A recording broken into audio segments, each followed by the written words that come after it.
Hey everybody, welcome back. Here's where we're at today. So I got the exhaust installed. Alright, let's see if I can get underneath this damn thing. There's the MagnaFlow.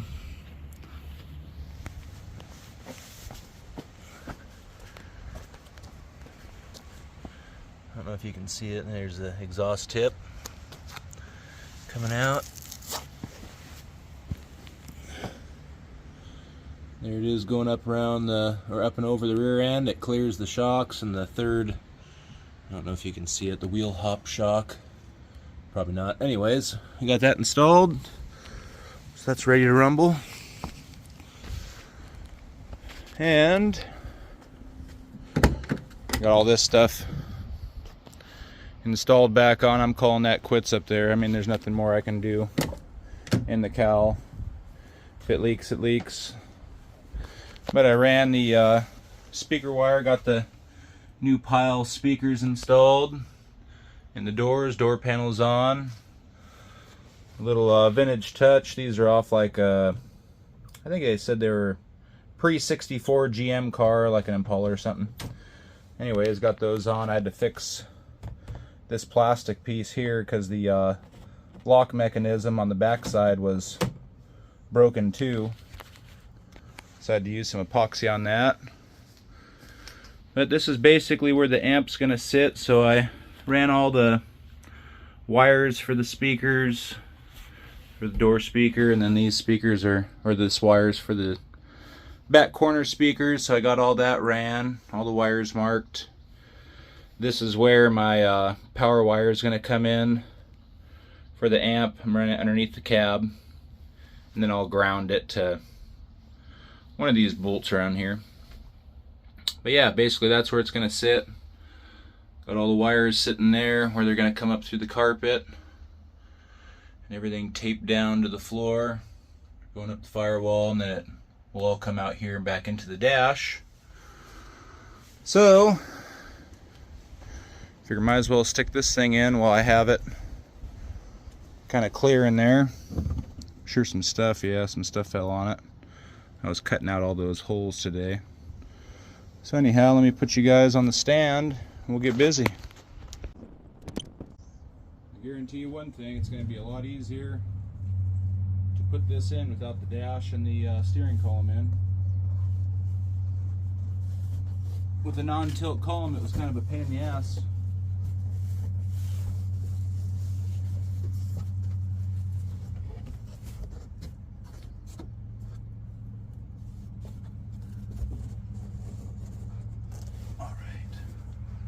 Wire up here for the dome light on the or map lights, I guess you could call it, for the rear view mirror.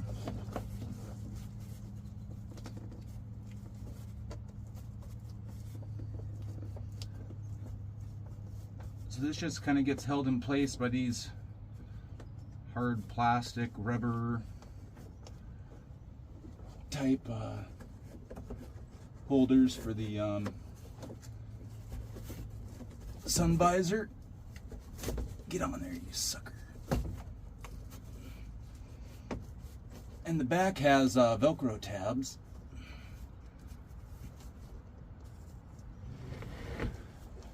But I also have to snake this dome light through. Come on.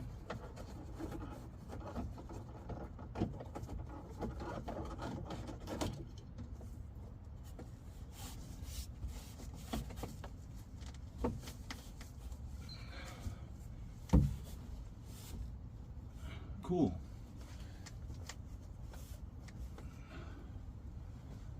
That wasn't too bad. So I'll get the screws for this, screw that in, and I have the visors and the visor clips that go on, and a grab handle.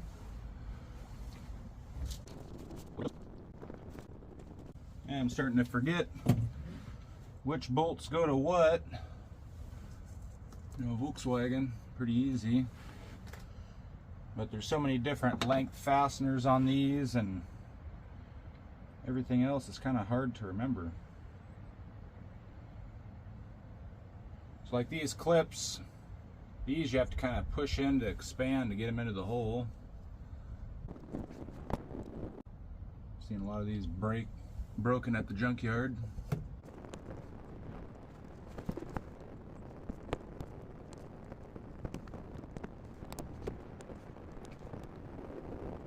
There's one.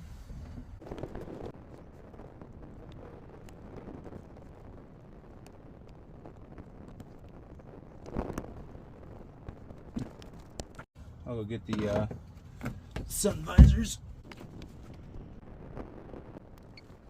So I picked these up from the junkyard. They were at least not all moldy.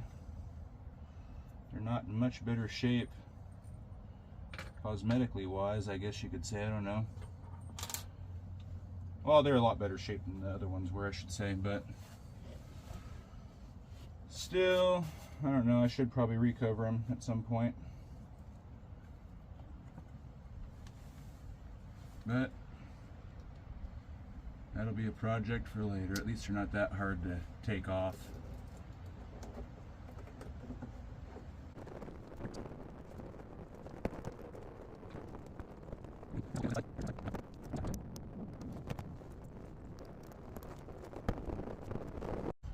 Yeah, I got so many screws and everything hanging out on the bench. It's hard to keep track of what's for what. But luckily for these, it was like, alright, there were 6 of them, so it's got to be 3 for each side. And it's been a while since I tore it apart, so it's kind of hard to remember where everything goes.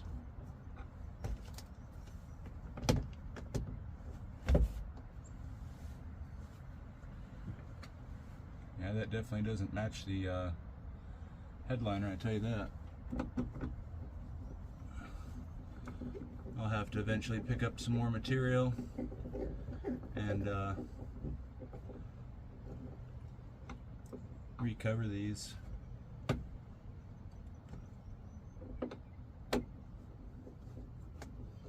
But it's better than the other ones. They were like falling apart on the seams. And they were filled with mold. Nobody needs that. There's one, on with the second.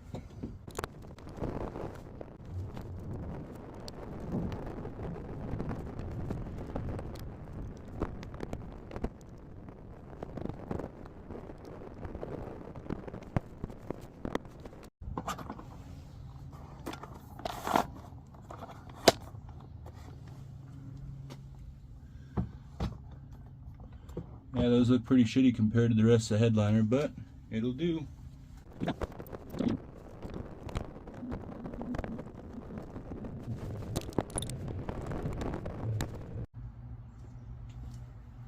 I was just looking at that, thinking, man, that looks a little crusty.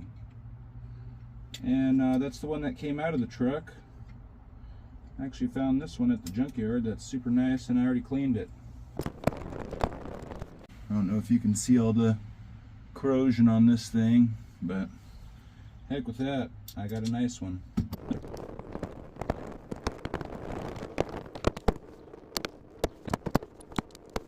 Alright, let's move this guy.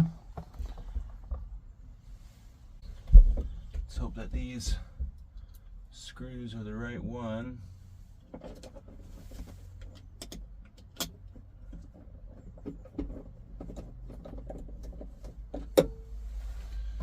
I think they are. It's the only 2 I have like it. There's that. Alright, off of trusty old Amazon, we got this, let's see, Hirco, however the hell you pronounce that. New dome light lens. The other one was all brittle plastic, you know, yellowed. And it came with a real nice LED with a heat sink. So that'll be a nice upgrade. There's that, and top it off. Clip in there, you sucker.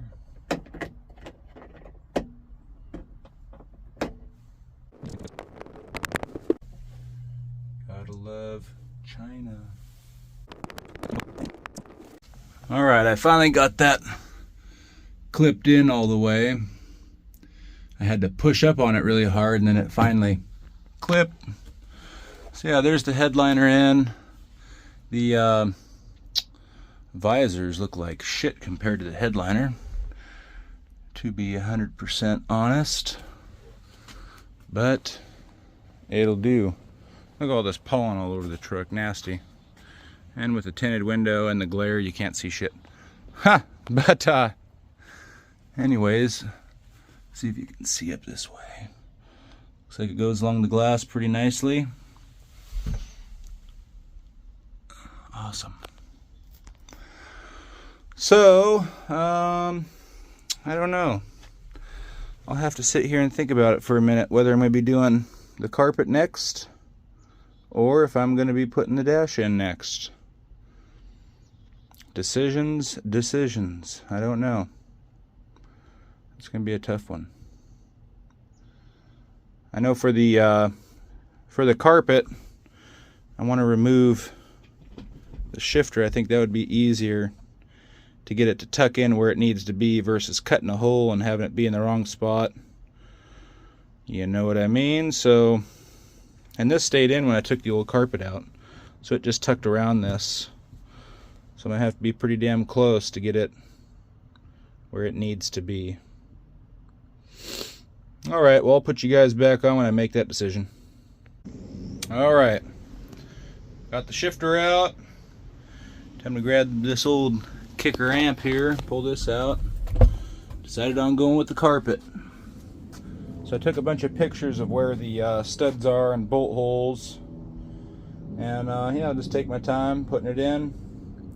I'll go grab that and put you guys back on. Alright, here's the new molded carpet.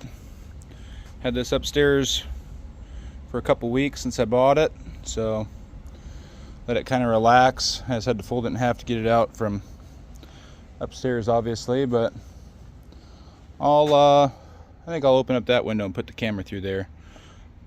We'll see what we can see.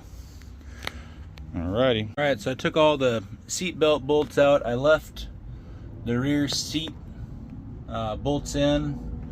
I just unscrewed them. I figured that's going to be easier to locate and cut a hole than it would be trying to map it out. But anyways, put you guys on the stand here,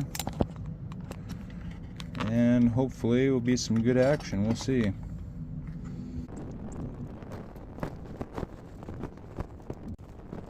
There's definitely extra on here, which is nice. There's some spots like, let's see if I can pull this off and show you. You can see this molded section goes to this spot in the floor. So I'm going to line it up with that. Do the same on the other side. Yeah, that's nice. Good amount of extra carpet. Gotta love that.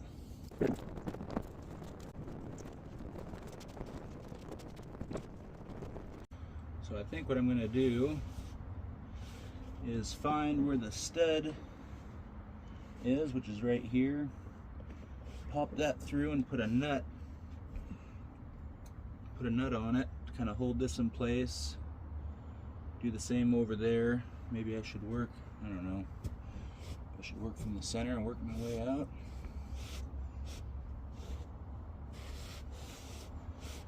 Yeah, you can feel, you know, where everything's molded, which is awesome.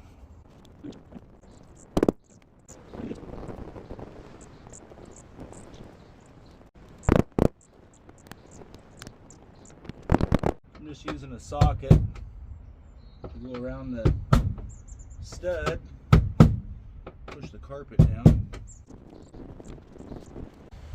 This carpet has the extra thick matting on it, and the juke material also, so it's a little bit on the difficult side to kind of feel where all the studs are.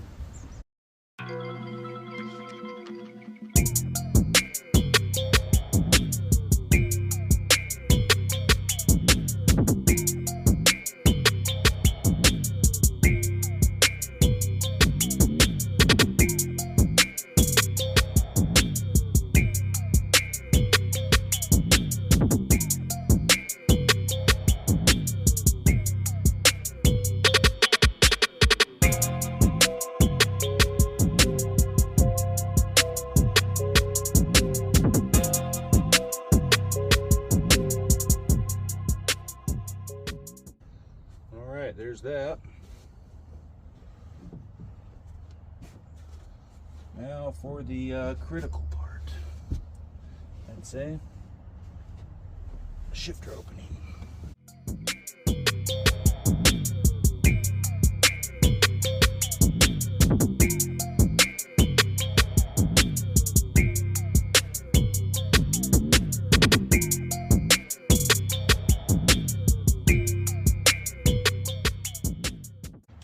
Tell you one thing, it's a lot more comfortable kneeling on carpet in here than it is on the sheet metal floor.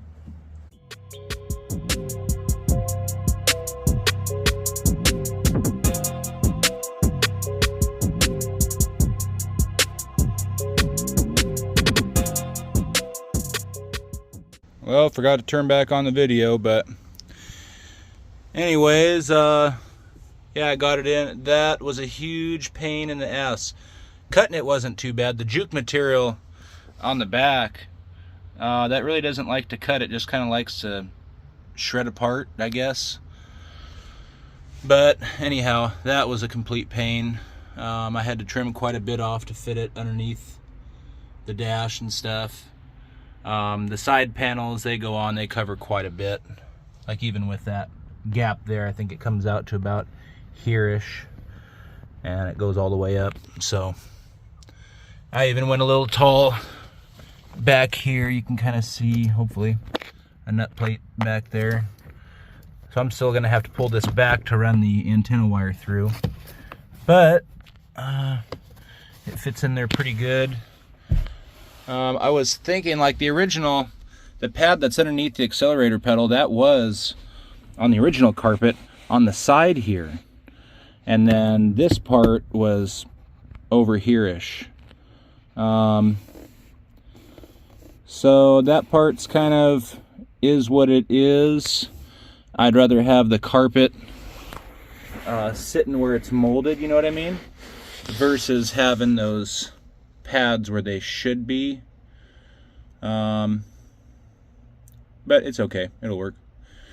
And then like that little pad up there, I believe was for the clutch pedal, maybe. That way when the clutch hits the floor, it doesn't wear out the carpet. But I got floor mats for it anyways, so big whoop-de-doo.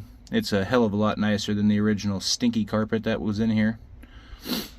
So all I have left to do is trim up the back and poke the last few holes through there. Then the carpet's done. I left it a little on the fat side here, and I'll have to trim. Let's see, I'll pull this up. You can kind of see the clip right there. So I'm going to just trim around where the clip goes, and then try to leave this. We'll see if the sill cover goes over with the carpet. If not, I'll have to trim more. But yeah, this was a pain in the ass. Just with all the molding and how the extra thick backing was, fighting it around to kind of get it. But you know how it is, I took care of business. So I'm not going to record the back part. No one needs to watch me on the struggle bus cutting and moving, although it should go a lot faster than this. This is only the second time, or maybe the third time I've done carpet. I did one in my van, but that's my old van. That was pretty easy. It's all pretty flat. I did custom molded carpet on my old Opel Kadett wagon I had. That was an interesting time, but hey, I learned. If you don't do it, you don't learn it. So I'm going to get this trimmed up. Basically all I've been doing is taking a little bit at a time, fitting it, a little bit more, fitting it. I'd rather it take me longer in the end than have too short a carpet. So I'm gonna get busy again, and then I'll show you guys how it turned out in the end. Alright, besides vacuuming it out and cutting, let's see, 1, 2, 3, 4 more holes for the seat belts, it is done. Thank goodness. That was a pain. It took me a couple hours to do, but hell of a lot nicer than what came out of it. I had to take this lower trim piece off right here. I didn't really have to, I just did so I wouldn't break anything, because this carpet is not light. But yeah, it fits in there pretty nice. Alrighty everybody, Might be calling this one quits. Thanks for watching. Thanks for subbing. Until next time, we'll catch you guys on the flip side.